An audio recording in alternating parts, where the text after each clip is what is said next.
What is going on, everybody? We are back at it with another episode of Stats Over Politics, episode 126, Toddy. Damn, 126. We are back at it again. This is originally supposed to be an NBA episode, but things just got a little complicated for us yesterday, and Toddy sparked the idea of why don't we just go tomorrow and throw some college football on there. It's funny you say that, Toddy, because I was going through our YouTube and we only have 1 week of college football content. And can you guess what week that was? Week 1. The very first week. So we got to come back and give the people what they want. But before we get into that, Toddy, how you doing today, man? You lost money betting on college football today. Please raise your hand. For the audio-only listeners, the only 2 people on this podcast have their hands raised. And for everyone listening, SMU just finished wrapping up a football game, and they were down, or the 24-7 down at halftime. Slowly start to make their way back, and just couldn't. I guess we'll just start with that game. Oh no, yeah, we won't get going into that one. Yeah, so it was, game should have won in overtime. That's what all. So for clip purposes, Tyler, let me lob it for you. So we just watched the ACC championship game go down to the wire. I get a text on my phone, bro. I get 4 text messages, bro. SMU turned the game on, kicking the field goal, 31-31. I don't know how it happened. So Toddy, for someone who sweated that whole game out, what were your thoughts seeing Clemson come down to the very end and kick a field goal to make sure that this game does not go into overtime? This was a FOMO bet that I made. Kevin and I were both sweating out the Georgia and Texas game, and that didn't turn out the way that we wanted it to. So we're like, okay, well, this other game's about to start. We got to get in where we fit in. Oregon scores super fast, so Kev's like, I'm out. I can't really do nothing anymore. The spread's way too high. And even if you would have got in at 7.5, I think you still would have been all right. I got in at 3.5 right before they scored. Had SMU money line on there. I originally had them -2.5. That would have I would be even more mad. Yeah, kind of to start this game out. I believe SMU got the ball first, and just right out the gate, turnover. It gives Clemson pretty much a short field. Clemson does what they're supposed to do whenever a team is inside of the red zone, scores a touchdown, quick, fast, and hurry. The next drive, SMU is not really able to get anything going. Clemson is able to kind of force them off the field. Klubnik goes down. Klubnik goes down, drives, and scores another touchdown. So now all of a sudden it's 14-0, and it's the first quarter. Pretty much everything's going wrong for them. SMU is kind of out of sorts. This is probably the biggest game that they've had on their entire schedule. A lot of people, including another person on this podcast, criticize SMU for how good their team actually is, and they haven't played anybody. This is, they're going to get washed pretty much. And I couldn't blame Kevin because SMU's schedule is not the best. But I think they're how they kind of handled teams throughout the year and how they kind of controlled the game for the majority of the season throughout each and every game they played. They pretty much played in, besides their 2 losses prior. They looked pretty dominant. And I thought that was what we were going to see coming in, but SMU was pretty much playing catch up the entire game. I thought Kevin Jennings, the quarterback for SMU, kind of started to get out of his shell a little bit after those first couple of drives. They end up going down and scoring, making it a 14-7 game. After that, Clemson responds, I believe, with another touchdown. And it was kind of a stalemate, kind of back and forth. I'd say throughout the second quarter, and then Klubnik had like 3 touchdowns in like the first. Like he had 4 total, but he had like 3 in like the first quarter. So Clemson was kind of just trying to hold on to the lead for the majority of the game.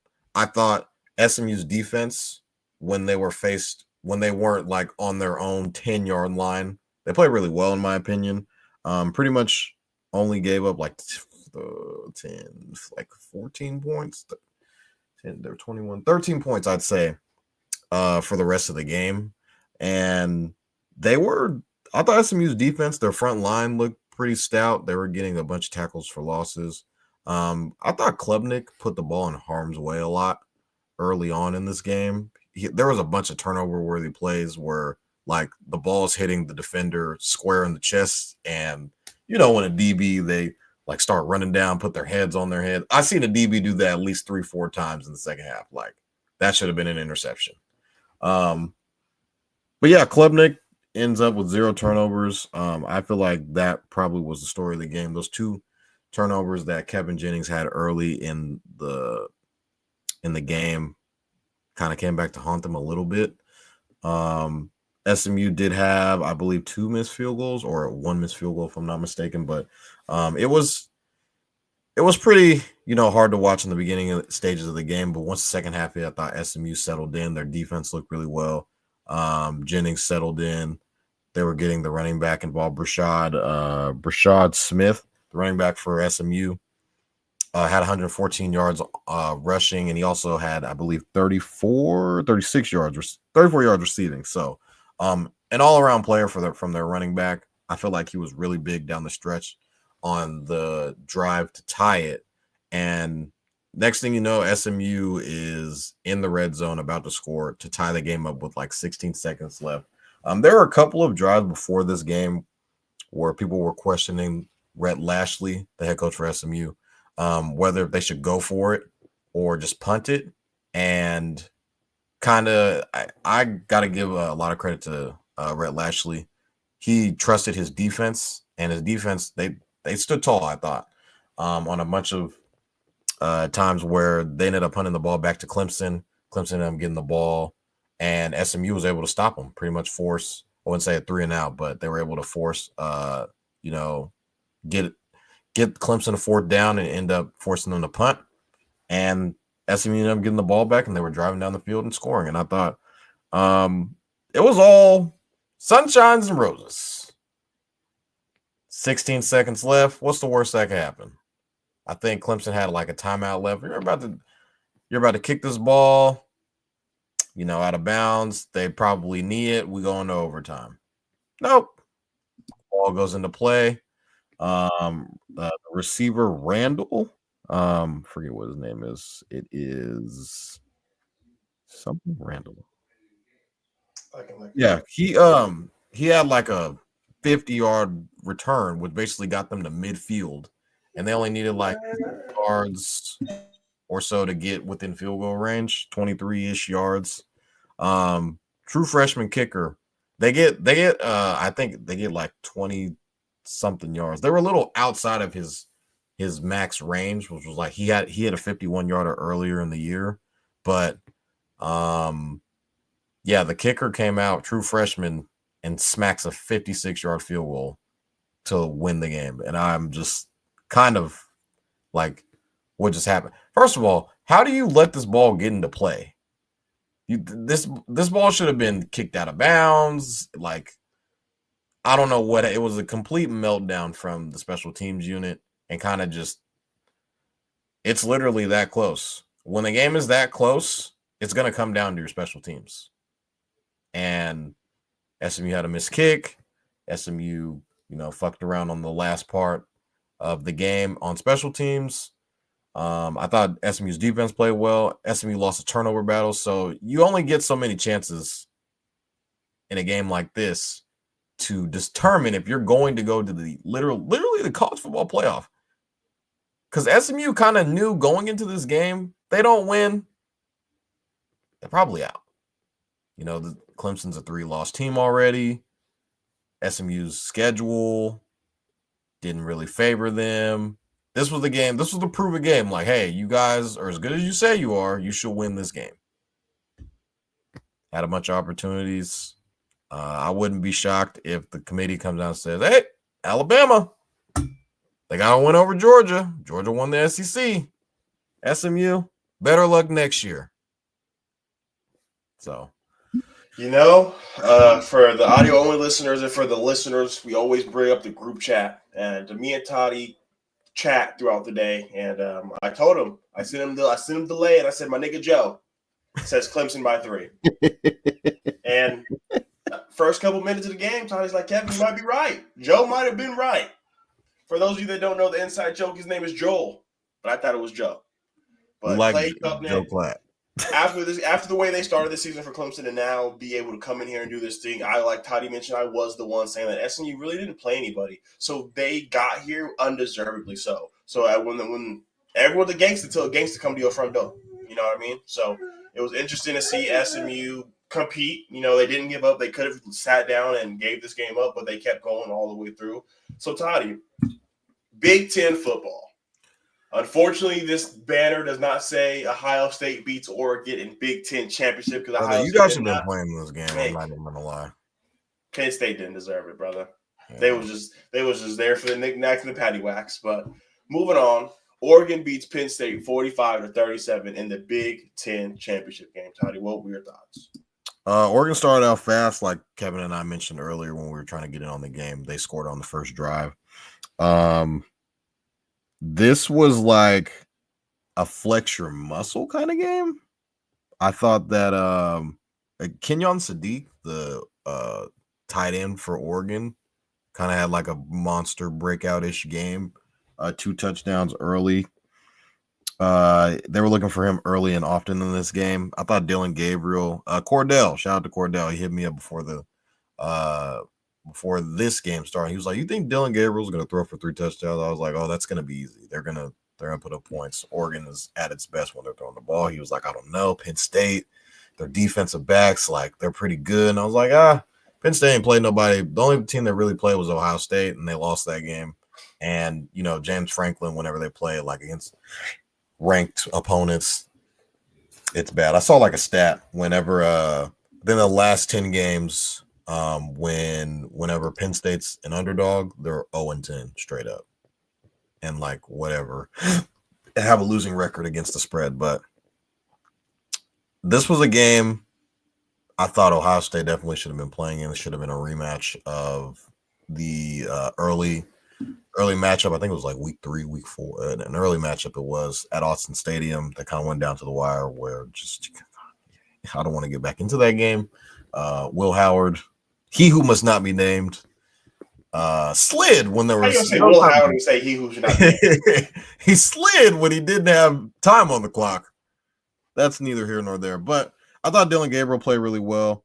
I thought Oregon's defense looked a little bit lackluster. They kind of were flexing their muscles early on, but Penn State kind of started to climb back into it. Drew Aller was making a bunch of plays. The tight end for Penn State, Tyler Warren, dude was a dog. Oh, my God, he's like that. They had Theo Johnson last year, bro. They are putting it together. He is a dog.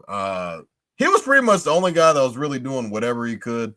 I thought Katron Allen, running back for Penn State, played his ass off in this game. Aller needs to figure out a way. He's not really known for throwing picks. That's the thing about him.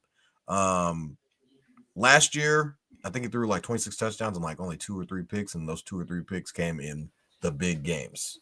And in another big game, Kevin and I went back and forth, and even Shaun last year, how I was saying how good Drew Aller was last year, and we were talking about who was the better quarterback, who's the best quarterback in the Big Ten. This before conference realignment. Kyle McCord was there, and I was like, oh, Drew Aller, man, he's gonna be one of them ones. I thought he didn't play as well as I thought he should have. Penn State's defense didn't help him at all. But I thought there were some plays. He went 20 for 39, so didn't have the best stat line. It was kind of them playing catch up, as I mentioned before in the SMU Clemson game. He was playing catch up. Oregon was kind of, letting up. They were up by like 2 touchdowns I'd say for the majority of the game until towards the end. Penn State was able to get a stop right before the 2-minute warning. And I think they had 2 or 3 timeouts left. Penn State had a chance. They had a chance to go down, tie the game up. What does Drew Aller do? He throws an interception. Pissed down his leg, threw an interception. Kind of what shows you how good Penn State usually is. And even in the Big Ten, going into this year, I thought it would be like a 3-team race, Oregon, Ohio State. And people really didn't know how good Michigan would be going into this year. I got to cut you off, brother. Don't lie to the people. You said USC was going to be in the mix, too. Oh, yeah. I definitely had USC. I'm making sure. I had missed that. But I was going back to as the Big Ten. Usually it's Michigan, it's Penn State, and Ohio State. Those are usually the teams. But then going into this year, Oregon. I didn't say this year we'd be like contending. I said next year we might be in that realm. Totty, after y'all beat LSU, brother, you were my crazy. God. We back, baby. I thought we was winning the national championship. Can't tell Totty anything after week 1. But it's kind of time and time again. Every time Penn State is in a big game, even going back into last year's bowl game against Ole Miss, they got rolled. So I'm starting to think like when Penn State gets into James Franklin, it's not just a Michigan, Ohio State thing. I think it's just whenever they play in a big game.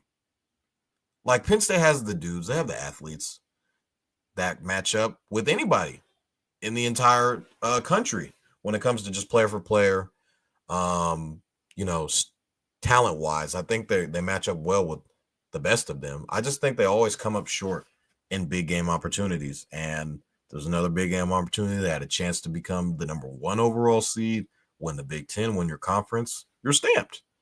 But I just think time in and time again, whenever Penn State gets faced with something, they kind of, piss down their leg. And earlier in the season against Ohio State, they had a chance to prove themselves early on. They went up 10-0 against Ohio State. And what happened? They didn't score for like the entire rest of the game. I think they only scored 3 points after that. They finished with 13. So, like, I don't know, man. Let's say Penn State, they're going to be the 6th seed, maybe? It kind of is going to get weird because Texas lost today, too. But I think Texas is going to be ranked higher than Penn State. But I do think Penn State will end up getting a home game. But I'm not sure who they're going to end up playing. But, yeah, man, I thought Drew Aller didn't play as he wasn't the better quarterback in this game. I thought it was Gabriel. Tez Johnson, he's back from injury. A lot of people are kind of, who's that guy? Tez Johnson was a huge factor in this game. He missed the last 3 weeks. I told Kevin before the season started, best duos. Yeah. Best duos in we were talking about duos, receivers, and we're going back with Ohio State, Oregon. Obviously Kevin was mentioning Abuka, and he was saying Jeremiah Smith, and Jeremiah Smith hadn't played yet, and I was like, Kevin hasn't really played yet. I know what he's probably going to be because I saw him like in the practices. I was like, okay, yeah, this guy's probably going to be one of them ones. But Tez Johnson last year, he was paired with Troy Franklin, who now plays for the Denver Broncos. I was like, this guy's one of them ones. And they were pairing him from a transfer portal guy, Evan Stewart, who transferred from Texas A&M. I was like, Kevin, this is like these boys they're gonna get after it.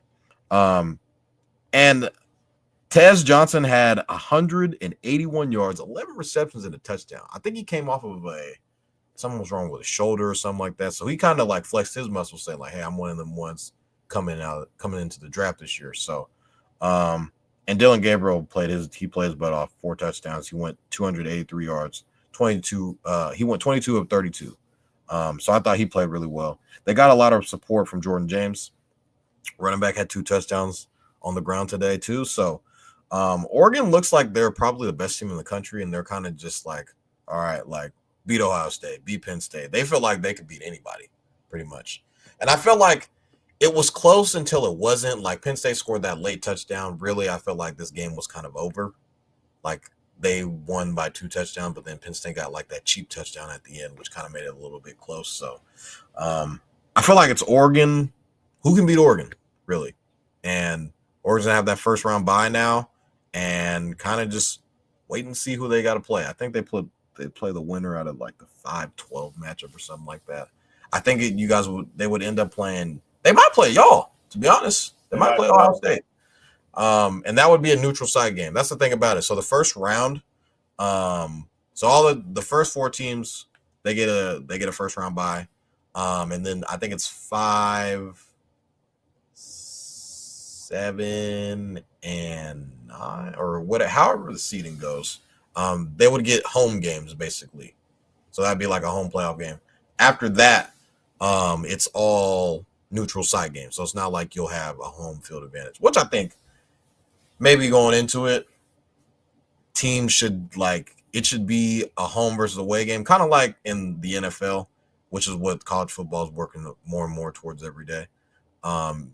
If we start to work more towards those home and away games, like getting into the playoffs a little bit more, like it should be like you have your divisional round. It's a home game. The AFC, the NFC championship game, that's a home game for whoever plays. And then the Super Bowl is the neutral site game. There's going to be like 2 or 3 neutral site games going forward after the first round.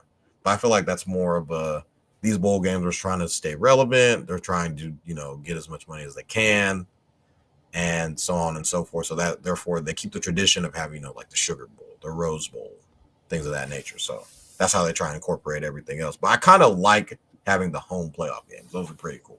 But gives the NFL feel. Yeah. It gives it that it would give it. Yeah, exactly. So, Oregon looks like they're the best team in the country right now. But Totty, last game we're going to touch on before we get into this NBA part of the episode. Georgia beats Texas 22-19, and I'll take this one, Totty. Oh boy, Win yours, boy. Oh my gosh.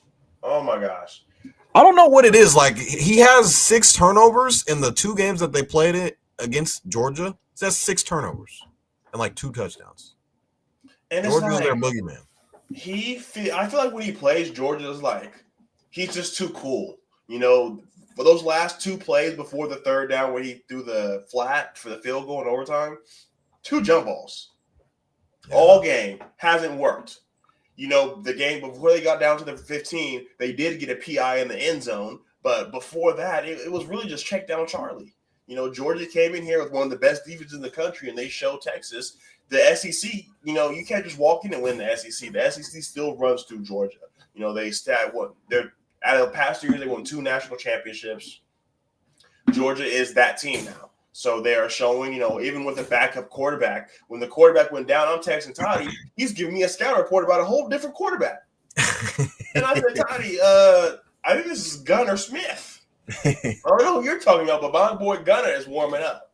Gunnar Stockton, yeah. I told Totty, we're good. We're kicking our feet up. This dude ain't never played. Now you're putting him in Jalen Hurts conversations, coming in and winning the game. No, I don't believe in it. And you know what? I'd be damned. Travis Etienne, not Travis Etienne. What's his brother's name? Trevor Etienne. Trevor Etienne. Boy.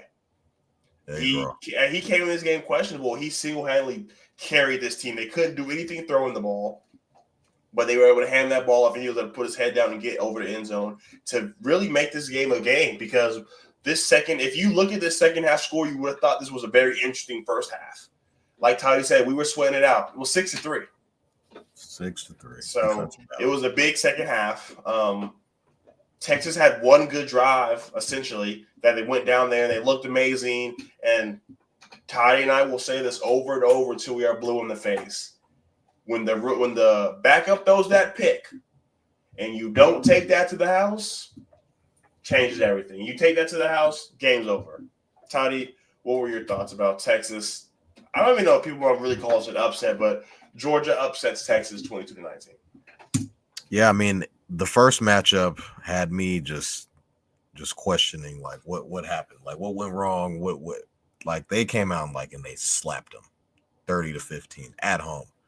So this is kind of like a home game for Georgia because it was in Atlanta. That's where the SEC championship is every year. The whole theatrics of it. College Game Day is there. Nick Saban's there. You got fucking McAfee is, picking the dogs to win in, spectacular fashion as he always does. I thought kind of going into the game, it was very stalemate-ish. It looked like Texas. They looked good. I thought kind of earlier. They were, driving down, they're moving the ball, driving down the field, they're getting into the red zone, but they weren't finishing.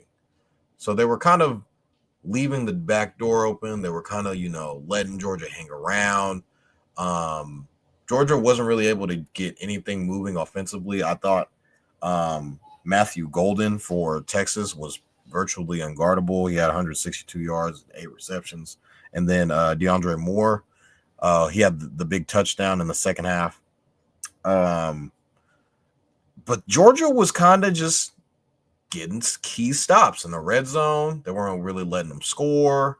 And I think right before the half was when Carson Beck got hurt. I don't know what happened. Was it his elbow or his shoulder, his arm or something happened? You're muted, Kev.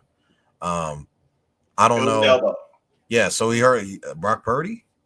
I don't know. I think he got hit on like a pass right before the half was over. Literally the last play of the half. Yeah, it was like literally this last play of the half. So, and I'm just like, okay, it's 6-3 going into the half.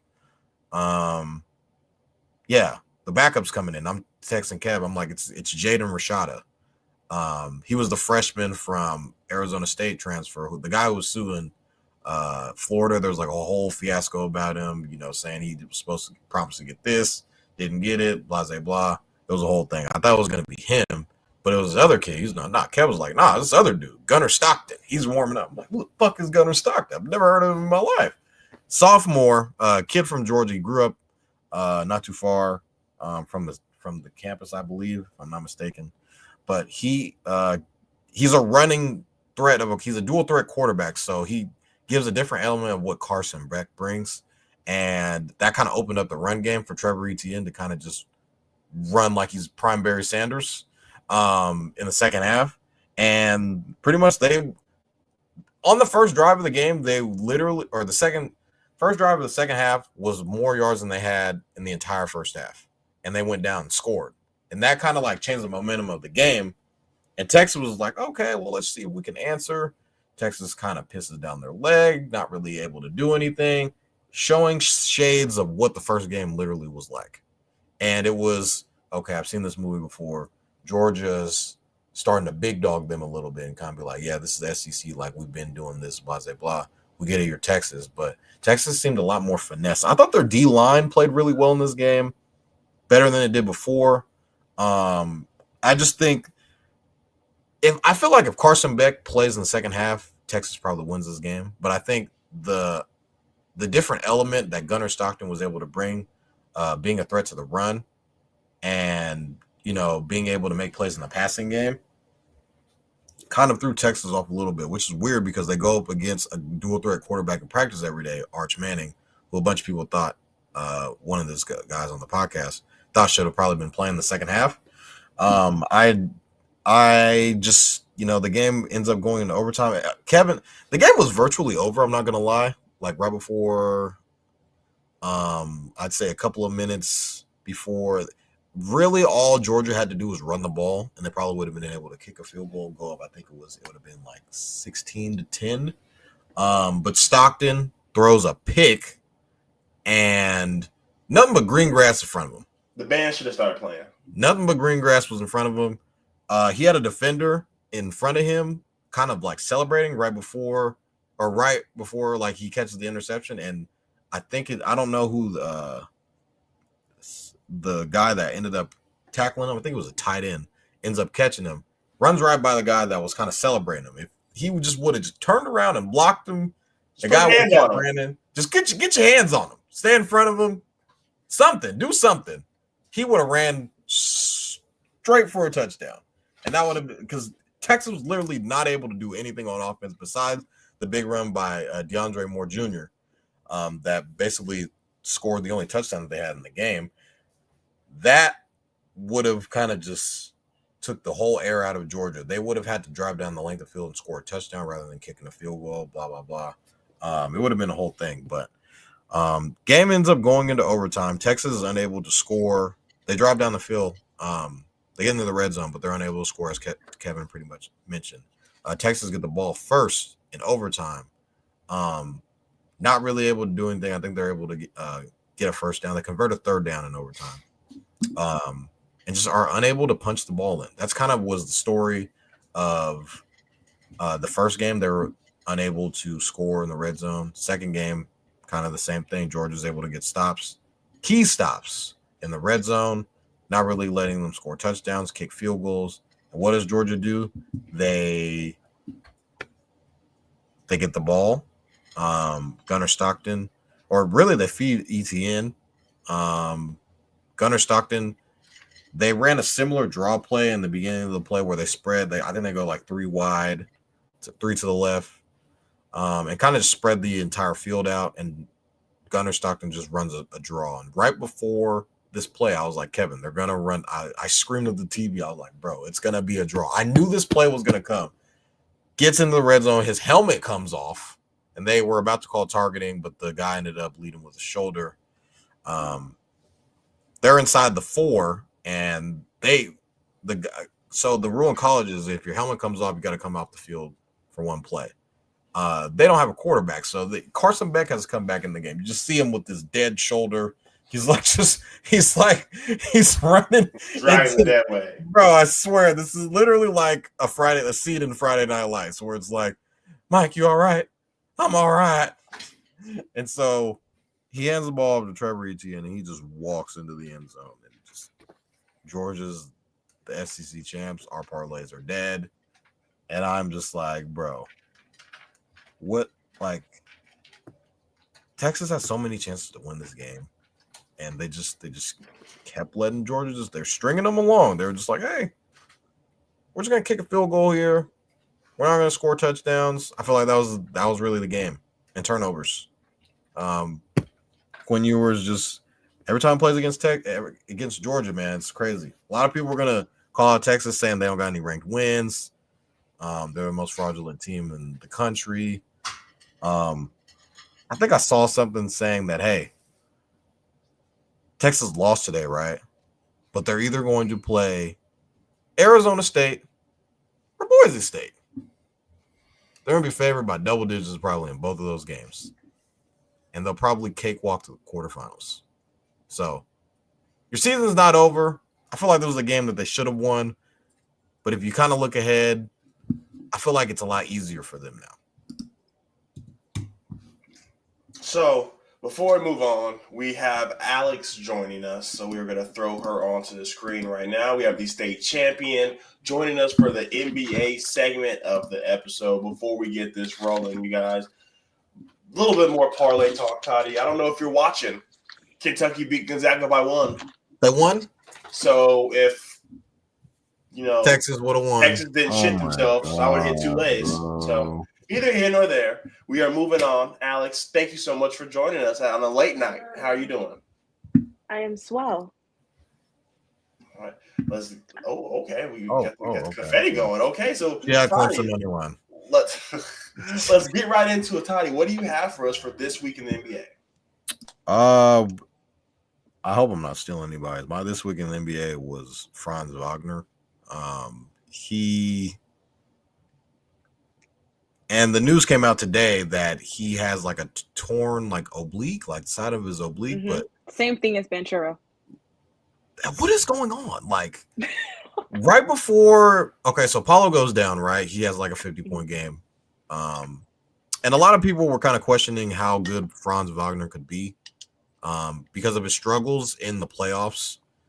Wasn't really able to shoot the 3-ball well. And people didn't really think he deserved because he was up for an extension as well. And, right before the season started, Kevin and I were talking about, guys that were getting extensions. Franz got an extension. I think they gave Jalen Suggs an extension. Obviously, Jalen Green was one of those guys. That particular draft class, a lot of guys ended up getting extended. And Franz was, a guy I believed in, 6'10", can score, shoot the basketball. I thought in 2 years ago, right before the Olympics, when he was playing for his country, I think it was Germany. And, that the B team, as Kevin likes to call it, that they sent out there, it was like Tyrese Halliburton. During the World Cup. Yeah, the World Cup. And Franz was out there hooping. And I thought that would kind of catapult him. But I was basically a season too early on him, and pretty much what he's been doing without Paolo Banchero they're third in the East. So I mean, they didn't really miss a beat. They needed a guy to kind of come in there and step up. And I even saw I think it was last year, Kev and I, we were talking about people who would take that next jump, and Paulo Banchero and Franz Wagner were two of the guys that I was talking about, saying they're going to end up making that jump. And Franz has been earning every penny of his contract that he's been playing. He's been playing lights out. He's their go-to scorer. He's been playing at like a fringe all-star level. The way his numbers have been in this span without Paulo Banchero, it's been amazing. And kind of sucks to see him go down the way that he does. Now it's like the Magic. Who's going to step up for the Magic? Anthony Black? Cole Anthony? I haven't called Cole Anthony's name. Jalen Suggs? Suggs? Like, who? Mo? Carter Jr.? Jet Howard? Not Jet Howard. Who's gonna be the guy? So it's like, it's tough, man. I don't know how long Paulo's gonna be out for. He'll be reevaluated 2 weeks. In 2 weeks? Okay, so yeah, we might see a little bit of a gap. Like they might fall off a little bit. Little bit is being kind. They're missing both of their guys. Yeah. And so I don't know how they're going to be able. They've been weathering the storm well since Paulo's been out, but now both of them are out. Hey, man, I don't know where the scoring. I have no idea where the scoring's coming from. So, yeah. Alex, what do you have for us for this week in the NBA? Well, Totty, you took mine too. I mean, we all got the news today. It's just so unfortunate because they are third in the East, and if I did this correctly, they have won. So they lost after Banchero went down. They lost 4 in a row, and since then they won out of their last 16 games. They won 13 of them. So they've been pretty solid, right? And now that their 2 leading scorers are both out, where does the offensive production come from, right? Jalen Suggs obviously needs to step up. Wendell Carter Jr., some people from the bench. But, yeah, Banchero needs to get healthy quick and get back on the court for them to stay where they are in the East. Another team that's really weird to me, but they're doing well in the NBA Cup is the Bucks. I don't think that all their problems are solved, but they've won games on Tuesday and Friday, so they're doing well in the Cup, which I think is going to be good for just that team building and kind of coming out of this and trying to get some cohesion within this team, especially with Chris Middleton back, trying to fit him in this lineup and seeing how that goes. And I feel like we can't not talk about the Dallas Mavericks. I mean, Luka was out for a little bit, and it just seemed like they didn't miss a beat. Kyrie took them on their shoulders. It looked like it was like 2016 Kyrie again. I'm like, whoa, what is my man? He is just balling. And they really figured it out in Dallas. I think they have a solid group over there. And I'm interested to see how far they could get in the West. If they are healthy and all the other teams are healthy as well. If they could get back to the finals and that first time wasn't a fluke. So I guess I have to be the one on here to spice things up. You know, I wanted to come in here and talk about the best team in the NBA. And for my 2 Celtic fans, it is not you. The Oklahoma City Thunder are the best team in the NBA, hands down. No, they're not. They have a chance to be the most dominant defensive team in NBA history. Here we go. They have more steals than turnovers. This has been a stat that has never come close since the merger. They are also first in defensive rating. first in steals, first in opponent paint points, first in opponent points off turnover, and they have 4 out of the top 13 best individual defenders in basketball. Jalen Williams is the best defender in basketball. SGA's number 5. Casey Williams is 8, and Lou Dort is 13, and Chet isn't even back yet. So he's 17 on that list. So if he's back, they have 5 on that list. The Thunder are balling. I remember a couple weeks ago, they were saying SGA was the tallest player they had. And now Isaiah Hartenstein is bringing life to this team. So to see when Chet gets back on this team, the Thunder are going to be one hell of a team to mess with. Another thing that I wanted to bring on, last Thursday, because we were really going to record on Friday. So last Thursday, Luka Doncic got his 78th triple-double and tied with James Harden all time. So I wanted to come on here and say that. And for my last this week in the NBA, this one hurts. This one hits home. D'Angelo Russell's washed. D'Angelo Russell is washed. I think it's over. I ain't seen him. So you ain't seen him because, let me tell you, he's averaging career lows all over the place. Points, 11.2. Assists, 5.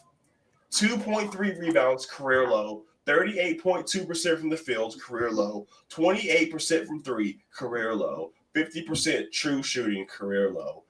I don't even know if they can trade anybody for D'Lo. Like, I think, like, people say the Lakers have nothing to trade. The pieces that they had are playing like shit. So now they're stuck. That was, it's really hard being a LeBron fan. But while we're talking about the Lakers, let's go ahead and swing it to you first, Alex. The Lakers have lost 2 out of their last 9 games.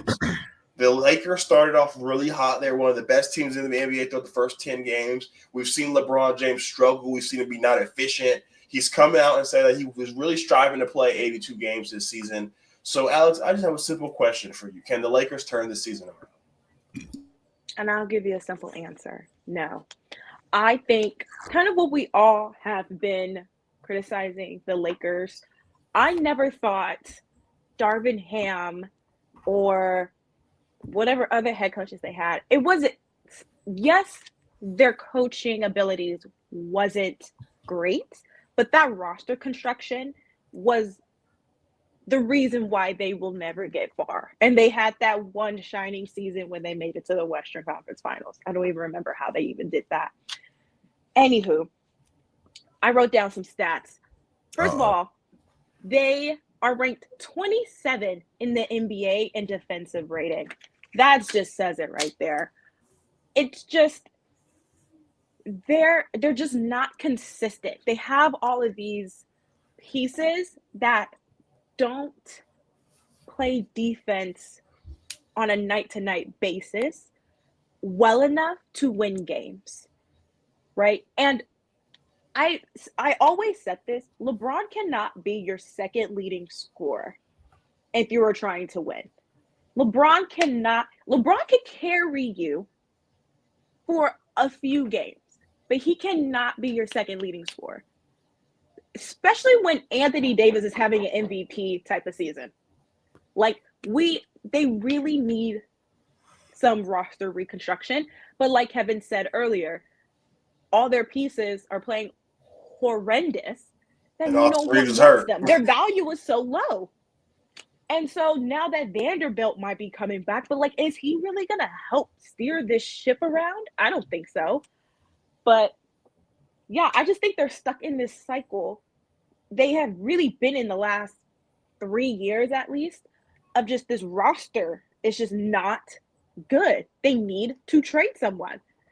And honestly, everyone's on the table besides Anthony Davis and obviously LeBron James because it's LeBron James. So that's my take. Totty, can the Lakers turn this thing around, or is it time to hang them up for the season?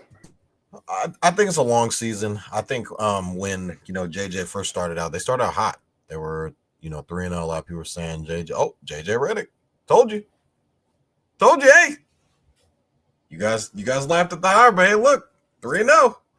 I think all those games were at home too. I think LeBron James, I'm not saying he's showing signs of deterioration, but I mean, he's 40. Like, what do you want him to do? You want him to this isn't the LeBron that's You put them on the Magic, they're going to the finals. You put them on the Charlotte Bobcats, they going to the finals. This is not that LeBron. This is LeBron. Okay, like I'm trying to get through a season. I'm older now. Anthony Davis, as Alex already mentioned, is having a great statistical season, but I mean, it's kind of comes down to what's everybody else gonna do? Like D'Lo, I need you. Where you at? Austin Reeves is hurt. They're horrendous they're really bad on defense.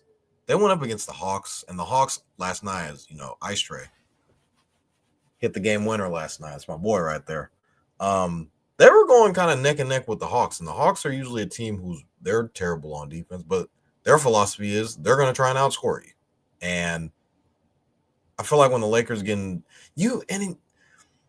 I'm just looking up at all these games, like they're getting blown out by 40, like 20. Like, why are you getting like these games that they're losing? Like they lost I think they got blown out by the Pistons. Like, what's going on? Like, this is a team that's always been in trade, like, oh, we're going to get this guy. We're going to get Donovan Mitchell. We're going to get Trae Young. We're going to get whoever it is. We're going to go out and get Paul George. So, I mean, like, they've kind of hung around in trade rumors, but they've never actually made a move because they were too scared to get rid of draft picks because, what happens? This, that, and the third. But this is kind of the same team that you've been lobbying about for the past 2 or 3 seasons. And it's like, D'Lo's been in trade conversations like, let's go out and get Brandon Ingram again. And I just saw a report from Shams Charania. The Lakers have no interest in Brandon Ingram. Well, you should be. You need help. You need something. I mean, they had a chance to go out and get Zach LaVine for pennies, and Zach LaVine's bowling right now. Oh well, it's the foot injury. I'm not sure what he's gonna look like going into it. Like Zach LaVine was so untouchable to a bunch of teams last year when he was coming off of his foot injury, and you kind of see the season that he's having now. I mean, the Lakers could use that.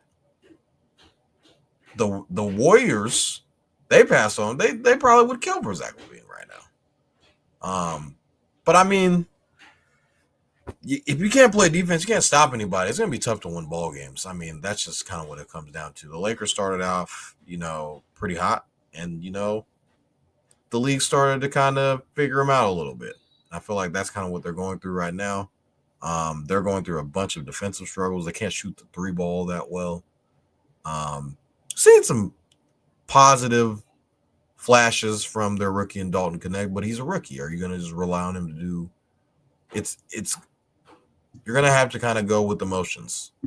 And I think I think he's going to end up being a good coach, but this is kind of when you're a new coach, older team, you're going to have to kind of navigate through a bunch of the bullshit, and that's kind of what's going on right now. I feel like their defense has to get better.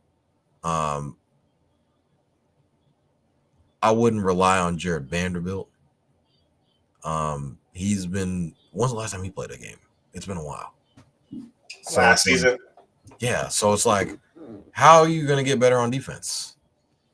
Like, I feel like a lot of it has to do with effort, like, try more.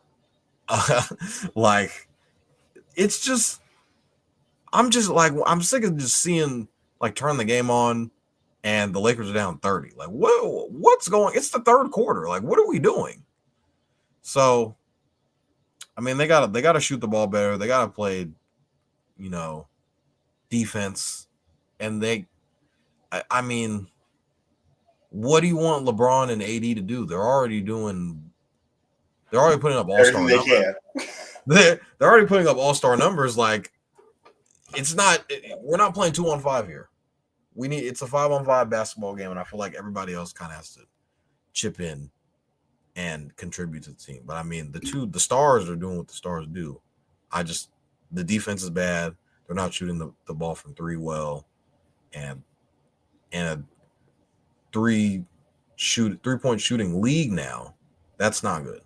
So they're gonna have to figure it out. I mean, you try to make something happen for the deadline, but I mean, what are we, like 20-something games? And we're not even we're almost at Christmas. And when we start to get to Christmas, it's like, okay, like where are we at as a team? When you get to Christmas, it's like, okay, this is kind of what we're going to look like for the rest of the season. Or there's a bunch of teams that turn around after Christmas. Like I remember 2 years ago when the Celtics were like, we were like 500. This is the team with Marcus Smart when Ime was our coach. And then pretty much after Christmas, we were like the best team in the league. Turned around, we ended up going to the finals. Obviously, we lost to the Warriors. But this is kind of the time where teams start to figure out who they are and who they are not. And right now, the Lakers are not showing. Are they going to like play in? Are we going to be in the play-in again? Like they were in the play-in last year, and it came to like Zion, like his hamstring pulled. There was a pulled hamstring from Zion Williamson from not even making the playoffs. So I don't know, man. The Lakers got to figure out something fast. Yeah, man, it's hard to watch. It's hard to watch. We got Alex. I was just saying, it's flabbergasting that they didn't make any trades in this offseason. Or they didn't try to get anyone. I just don't understand why they weren't so aggressive, especially in a West where you're having, I don't want to say, you still have the Warriors. Steph Curry still is always going to be a threat. Then you have Denver, which is, they have the best player on that team, hands down. They're always a threat. You have the new guys in OKC. Then you got the Timberwolves, who made the conference finals the previous year. You got Dallas, who made the finals. Like, there's so many. Then you got Ja coming back in Memphis. There's so many things brewing in the West. You have to stay. They're just watching all these guys passing by. They're like, oh, okay. Yeah, they're like, okay, we're fine. We have LeBron James. LeBron James is 40. If it was like 32 LeBron, like 28-year-old LeBron, okay, but like this, it's just not clicking. And that's why I think this is an organizational issue with the Lakers, because it's not JJ Redick's fault. Yes, it is the players' fault for not giving effort, and I do agree with that. It's horrendous on the court, but like these players cannot come together. Like this is a horrible roster, horrible. But they did draft good with Connect. I will say that. Yeah, man, the Lakers, I don't know where they go from here. Alex mentioned it. They had the 27th worst defense. Totty mentioned it with them having no effort. In their game against the Heat, they lost by 41. 5 out of their 7 losses have been by double digits. They lost to the Heat by 41 points. They lost to the Wolves by 29. They lost to the Thunder by 10, the Denver Nuggets by 25, and the Suns by 27. Against the Heat, I have some statistics that I wanted to bring to the table. Tyler Hero made 7 straight threes. The Miami Heat had 33 wide open shots, and they made 19. Yeah. 58% on those looks. The average, so on those shots, the average length to a defender to the Lakers was 5.6 feet away. So it just goes to show about the effort. They're not closing out. They're just letting them go. And JJ Redick saying, like, man, we have to give effort. And, you know, they benching D'Lo. They're putting in Cam Reddish. They're playing Max Christie. They're pulling at all the straws in the hat. And like Alex said, this is an organizational failure. And as a LeBronologist, it hurts me to see, man. I'm happy that he was finally able to bounce back last night and put up a 30 ball and a triple-double, put some respect on his name. But, you know, it's not looking too hot, man. I don't know if we're getting number 5. So, moving on.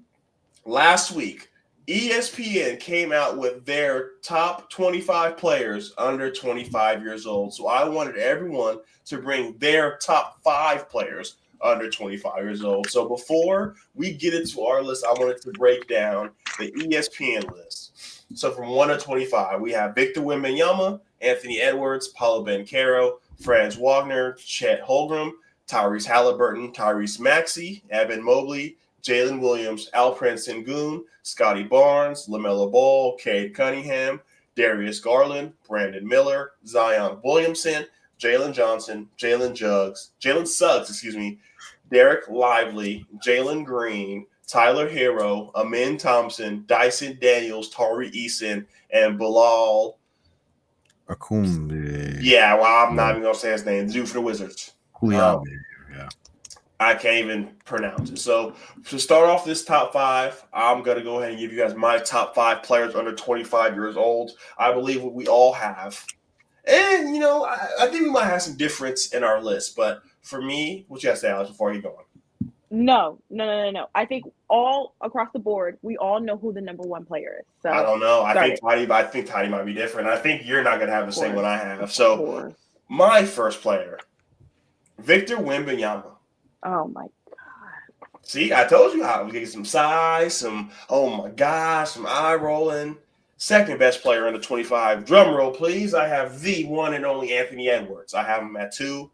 At 3, I have Paolo Banchero. At 4, Totty, if you don't have this man in your top 5, brother, I'm going to be hurt. LaMelo Ball. If he's healthy, he's doing this damn thing. He's averaging 31 points. I know he's hurt right now, but LaMelo Ball has been doing his thing. So this list is based off potential. And I know he doesn't have the accolades. I know he only has the one All-Star. He doesn't have what Anthony Edwards has. He doesn't have the All-NBA, but LaMelo Ball is fucking hooping. And at 5, I have Chet Holmgren.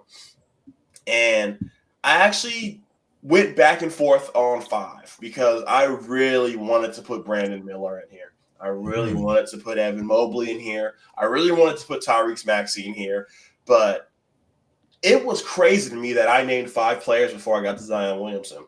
So it's sad. I think he was like 15 through 20 on the 25 list that ESPN made. So to recap my list, I have Victor Wembanyama at 1, Anthony Edwards, Paolo Banchero, LaMelo Ball, and Chet Holmgren. Alex, from the start of my list, you were huffing and puffing. So go ahead and let us know, who are your top 5 players under 25 years old in the NBA? The fact that you did not put Luka is insane. Oh, Luka's 26. He's 26, Alex. He's 25. 26. He's 26. He's 25. He's like a month younger than me, and I'm still 25. Because Swear is 26. Oh no, he is 25. ESPN didn't have him on the list either. Oh, he is. That's why I'm like, how you guys don't have Luka in this top 5? That's bonkers. But I digress. He is about to be 26. He's just 26 in February. I think that's why that's probably what the cutoff was. Because Luka's like about to be 26. You're probably like fresh 25. Whatever. Yeah. It's like everyone who's about to be 25. Yeah. Is it like, that's what I don't understand about these lists. Like, is it so under 25? So if they're 25, are they on this? Anyway. Or 25 in the calendar year? Like, how does it work?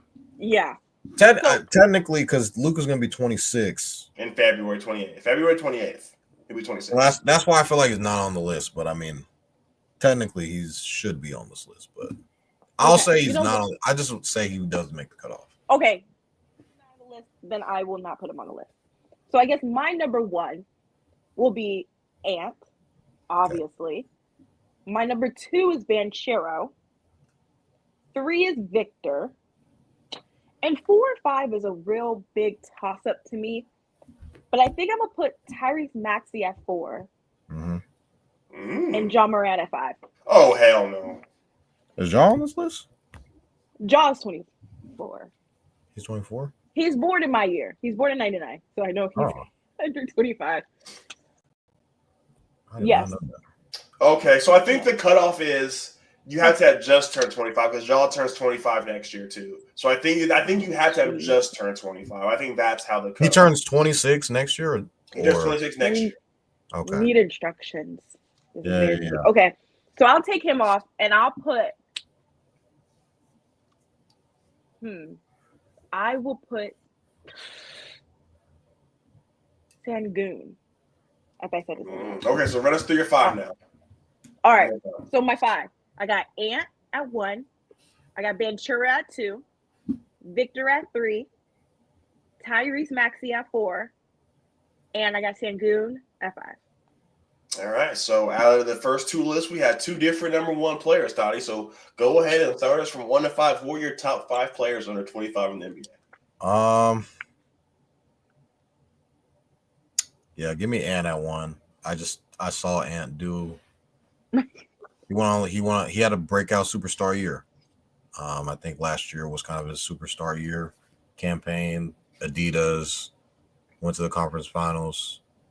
Yeah, it was kind of like the whole shebang. So I feel like Ant should be number 1 on this list. 2, Paolo. I mean, Paolo went to the playoffs, second year, rookie of the year.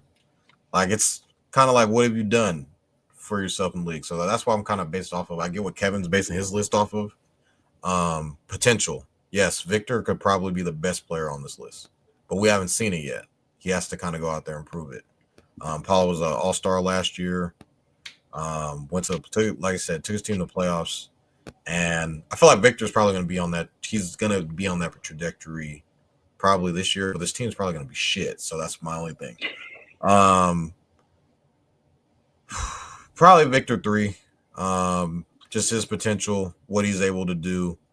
I think he's just one, like, we haven't seen anything like him.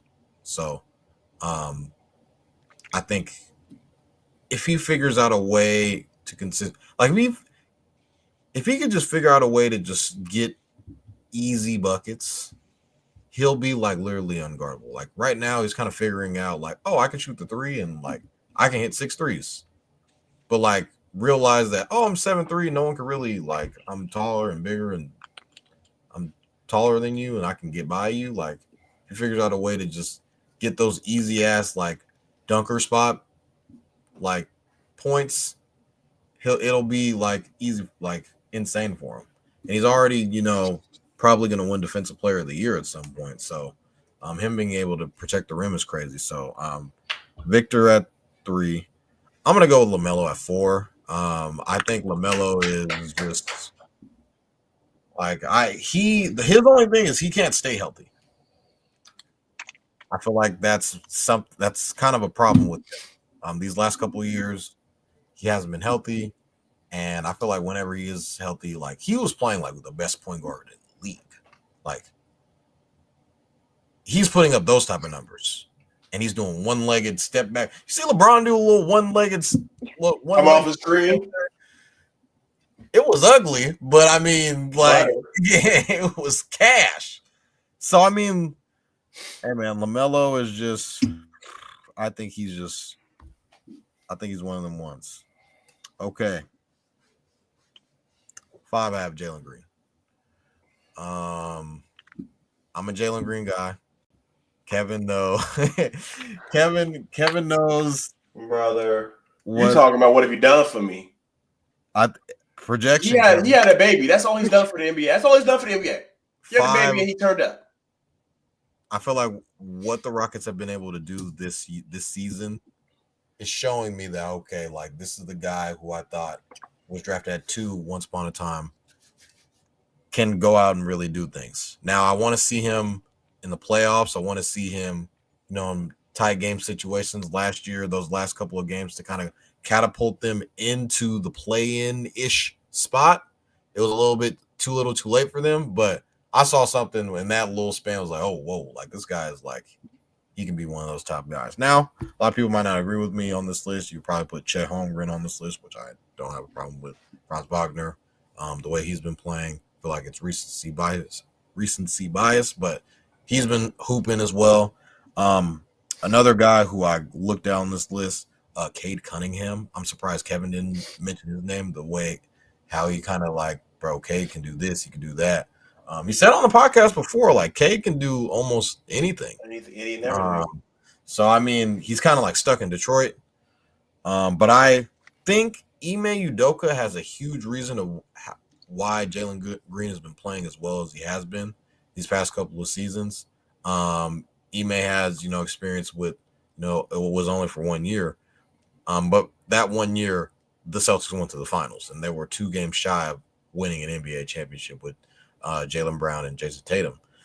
So I feel like him with young guys being able to develop those types of players, JG is going to skyrocket. So that's why I'll have him in my top 5, partially because of his situation, who his coach is, and they're young as hell. So just to recap it for clip purposes, as Kevin likes to say, number 1, I have Anthony Edwards. Number 2, I have Paolo Banchero. Number 3, I have Victor Wembanyama. Number 4, I have.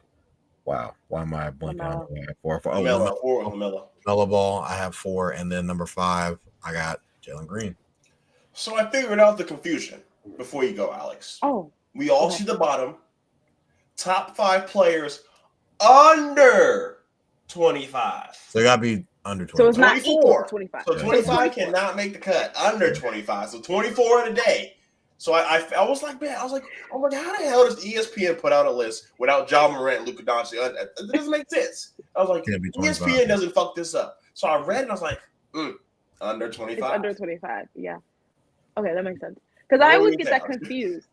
I was going to say, shout out to Totty, because I wanted to put a Houston Rockets on there, and I was thinking about Jalen Green. I just feel like who's more impactful to the success of the Houston Rockets is Sengun, but I understand Jalen Green.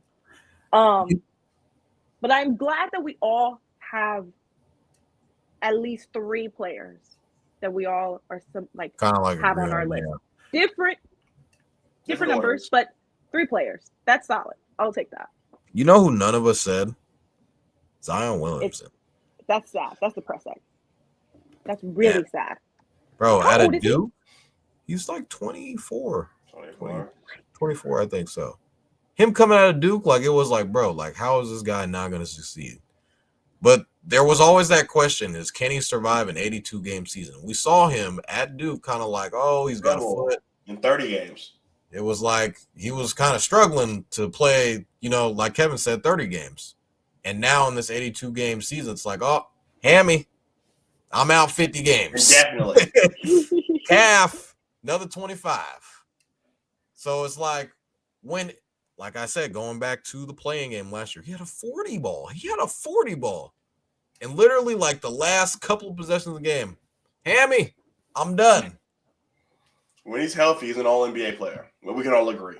He was on the cover of 2K. They put him on the cover of 2K. And he didn't even play a full season yet. And I was like, okay. Hold on. Like, Has he ever played a full season? 73 games was the most he played. 70, yeah. When he was doing all the stuff that he was doing, I was like, okay, he's putting up numbers, but like, hey, like, let's slow down a little bit. Like, guys, they put him on 2K. He had the shoe deal, Jordan brand, all this and that. I'm like, guys, he's not playing. He has to play. The reason why I don't have Wemby up there is because he's still young. This is like a second year, or his second year. So it's like he has to try and figure it out, or and literally we saw him in the play. Like, he took down the defending champs, which was last year, in the Denver Nuggets. And then Paulo, he won Rookie of the Year before. He made All-Star the next year and literally carried his team to the playoffs. So, like, Wemby, okay, your team's maybe not be as good, but since you're supposed to be the guy that they say you're supposed to be, let's see if you could get your team to the playoffs. Can we do that? Like, Pop is supposed to be one of the best coaches of all time. Let's make it happen.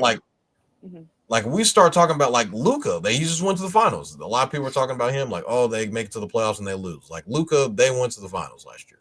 So he's one of those top younger players that we like to talk about.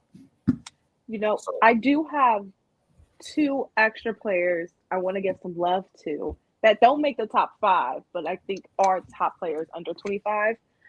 You got to give it up to Scotty Barnes. Oh, yes. I think that boy, like Zion, he'll never play. I don't know about Scotty. He's better than Zion, though. But they both don't play. I mean, they both have one All-Star appearance. So that means they both have one good season.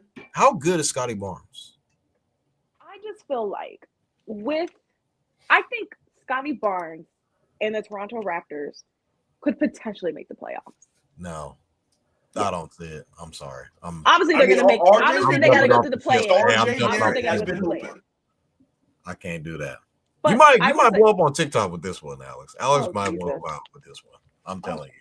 And another one, I have to, because I love the Minnesota Timberwolves now. Nas Reed. Okay. Yeah. Nas Reed for president. Nas is hooping. Did you see that one video? Did you see that one video? Gilbert was talking about his son Elijah. Busted his ass. He was at the open. He was at the open run with Kevin Durant, and he was like, "Yeah, man, there's this dude. He was out there every time I got it. He got in front of me. I was frying his ass." He was like what guy? He was like, he's wearing like a blue shirt. He was like, "That's Nas Reed." I was just like, that's crazy. So we are closing episode 126. We have two more segments. Oh, what's going on? I kind of wanted to get your thoughts on the Sacramento Kings, the state that you guys are in. Man, I'm not ready. I kind of wanted to know how this season has came about and what you guys are kind of supposed that I would have hoped you guys would be. I thought you guys would be like somewhere 4th, 5th seed. What made you think that? Where are they? Given the talent that you guys have, I felt like what you talent should be better than Totty. I don't know what you're getting at. I know you're trying to spark some emotion. I don't know what we did in the offseason to make you think we were going to be a good basketball. DeMar DeRozan. They're like 25 a game. No. On a team that's 12th and best in the West. So, I mean, hey, that's cool. Anyone can put up numbers on a bad team. Look at Jordan Poole. Tough. No, the Kings are still running on the fumes of that one playoff run 2-3 years ago. They're running on those fumes. Oh, we could get back. But, like, it's the West. I feel like people think, yeah, we could run it back. No, you have to always get better. That's why I commend the Minnesota Timberwolves making a big move. Do I think it's the right move? No. They took a swing. You have to try to get better in the West. In the East, maybe you could run it back with the same team. But in this West, no. You got the Suns coming up from the ashes. Oh my God. Like you have so many teams competing for just 8 slots in the playoffs. So I forgot about the Suns. That's crazy. Yeah, I forgot about them too until I just remembered. And so yeah, man. A lot of sad days in Sacramento, man. A lot of sad days. But that's what is it though, Kevin? Is it defense? I feel like you guys could score. It's DeMar DeRozan, brother. It's our team sucks. Our situation sucks. Our spacing sucks. Our bench sucks. Now, because Monk's in the starting lineup now.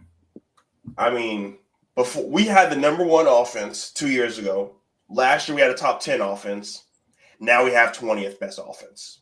I don't know what it is. The numbers don't lie. It's DeMar DeRozan, bro. No one's signing up to watch this nigga shoot the ball. Is he a ball stopper, Kevin? Language. He's kind of messing up messing up? He's messing up everything.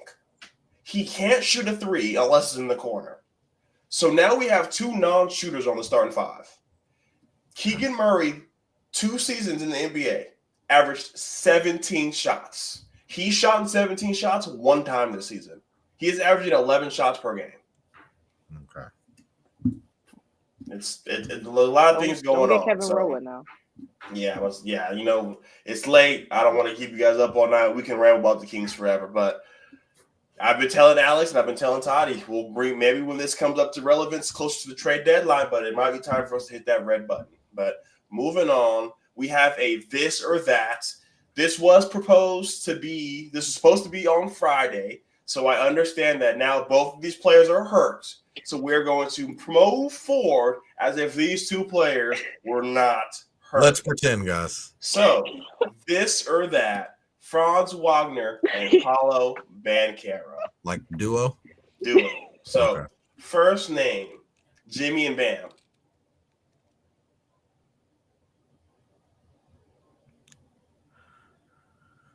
Franz and Paolo, they're younger. Yeah, I would go with Franz. I would just go with the magic duo. Is that this or that? This or that. You gotta go. You gotta pick one. You gotta pick one. What duo would you rather No, but which have? one is this? Is this? This is Franz and Paolo.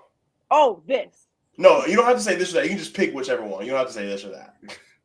So you're all good. Okay, so next name, Chet and Jalen Williams. Chet, Jalen. Oh, wait. Oh, I thought you said Shea. Wagner and Banchero. I thought you said Shea. Yeah, he got you. Yeah, no. Yeah, it's not crazy to take Jade up and Chet. No, it's not crazy. I'm not saying that. But why don't you say Shea? You said Shea, I would have took that. Because it's obvious. Yeah. Shea carries the duo. So next name, Tyrese Halliburton and Pascal Siakam. Franz Wagner and Banchero. Yeah. Really? Yes. Kevin. The You Pacers. No, I remember seeing him. Tyrese Halliburton, 25 and 12. I believe Kevin, it. You're the one that always says it's a "what have you done for me lately" league. What is Tyrese? I looked up a box score the other day. He had like 7 points. All right, What are we fine. We'll talking take the about? Magic. Shit, we'll take the Magic. Okay, you win. Next name: Jaren Jackson and Ja Morant. Jaren and Ja. Give me Franz and Polo. It's fine. Yeah. I'm getting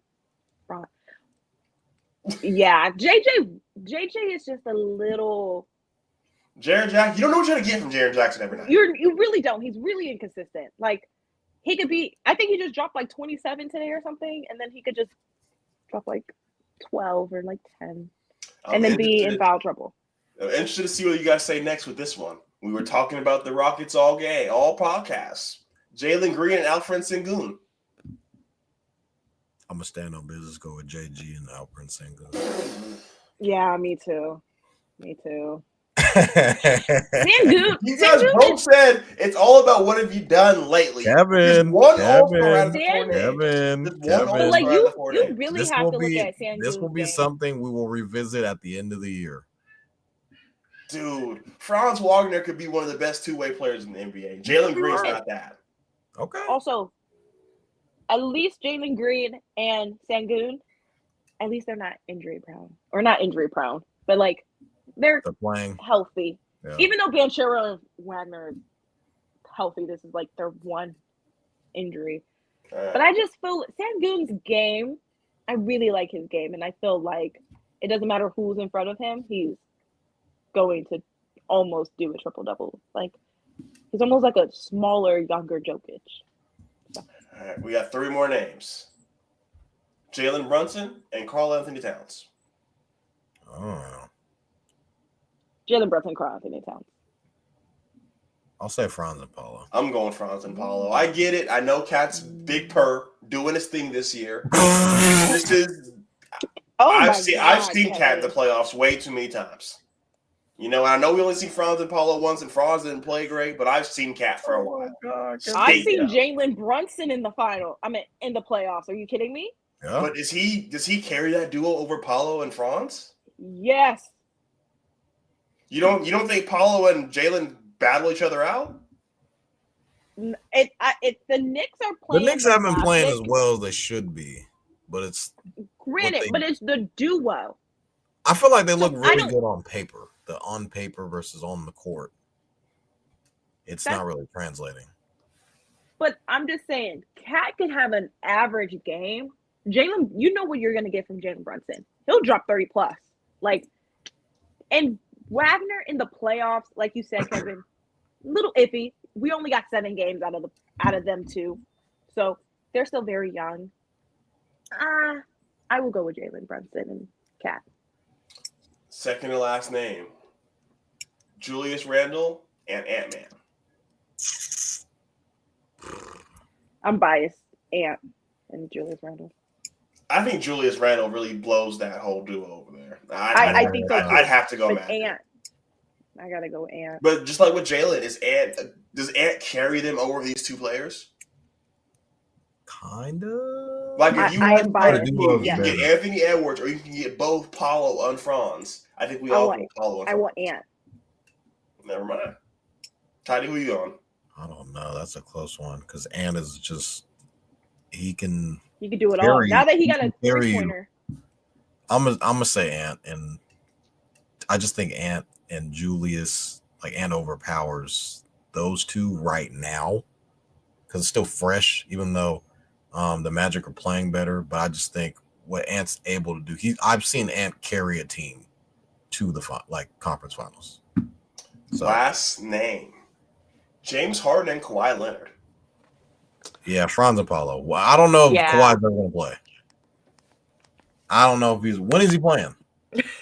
Are we talking 2019 Kawhi? Man, I want to know if he's playing. And you know what's crazy about Kawhi? Kawhi will be hurt for however long it is, and then we'll see Kawhi play like 2 really good games and be And like, be hurt again. this is the guy that we've been waiting for. And then all of a sudden, oh yeah, Kawhi's out. He's got a knee. He's not playing. I just don't understand how he thought he could play in the Olympic team. I don't know what. I don't know. Yeah, I digress. Couple practices. He had a jersey on and everything. Yeah, he was doing little TikTok videos and I don't know. Yeah, I mean, Kawhi, I feel like when healthy can be one of the best players in the league, but it's like we ain't gonna never see him. Ever, never, ever.